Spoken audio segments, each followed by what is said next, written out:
万年后尾，德行宫的大轮卡王爷，拢会伫过年之前举办寒冬送暖的活动，已经有40年的历史。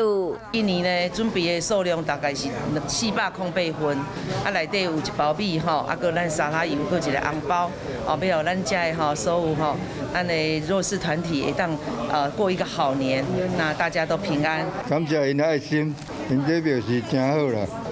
除了送爱心关怀，庙方伫今年嘛有举办其他活动。配合政府吼，因为这个疫情的关系，有这个缩小吼，但是基本的咱伫这个过年暝大年初一主时开庙门，摸菜头食红圆，来德行宫拜拜拜王爷，保庇大家好过年。庙方嘛邀请民众伫过年期间会使遵守防疫规定，来到庙内底拜拜，祈求新年平安。